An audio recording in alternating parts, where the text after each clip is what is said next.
it's very hard to separate what you do and your emotions, how you feel. So Hmm. what you talked about was how do you control that? How do you mitigate having your emotions take over? So how does one do that? How does one take that extra second to think about, before I do this, I better, okay, calm down. Hmm. What's your strategy? Yeah, I mean, there is a difference, I think, between in general, the thing that you're talking about, or if you want to talk about maybe specific things that you want to change. So I'll take the latter there. So one thing people come to me for the coaching, I would simply ask, well, what is it that you would like to change, right? And more than likely, there would be an emotional attachment to this thing happening, right? So part of the process would be to understand what the current pattern is. I really need to understand, what their reactions are, how they're thinking, how they're feeling, what's going on, paint the picture. And then I would ask, well, how do you want to change? Okay, what is the desired pattern? And then we need to go into the reasons why.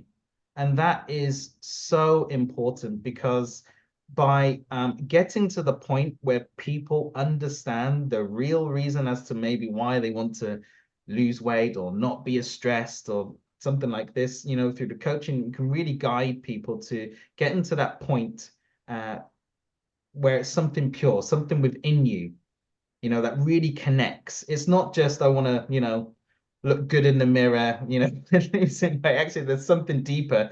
And that's part of what the coaching does. And then the idea is that you once we connect that point, that's usually the aha moment. And it's such a beautiful part in the process when you just see the light bulbs go on. You're like, oh wow, I never knew it was because of that. And that's something deep within the person. You connect them to this, you bring it into their conscious mind.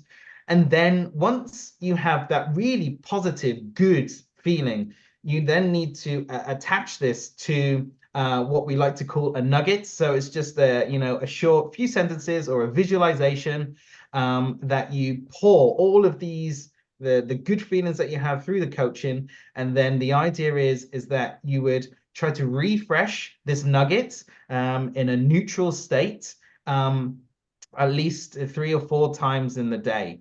And the reason for that is because what you're trying to do is send that subconscious mind a message that this is the direction I want to go in, and it's within me to do that, and it touches on something pure.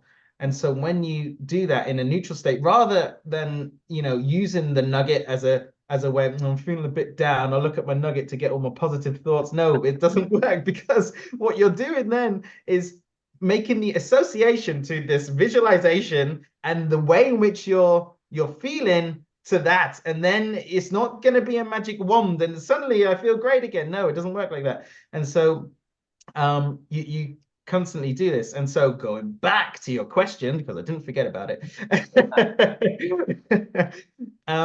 it means then when the situation occurs where you would normally react, maybe negatively, stressed, whatever, you are much less likely to react in the same way because you've already been sending that message to the subconscious that there is another way for you. And by just having it in your mind, something you're engaging with on a daily basis is so important to change. And then when the situation does occur, you are less likely to. But even if you run the old patterns, the automatic responses, which people do, these are habits, sometimes habits take a bit of time to break or, reframe. It's okay because they're old patterns, but you're becoming aware of this. And I think awareness is one of the key parts to create, and I love the word that you use there, space. You know, it's stimulus response. And when you can input space, and people have lots of different flavors for this, is it I become mindful of the moment, I become aware, I become detached, looking in on me from another perspective. any way you can create space allows you choice. And from that, you can then start to make sustainable changes. Yeah.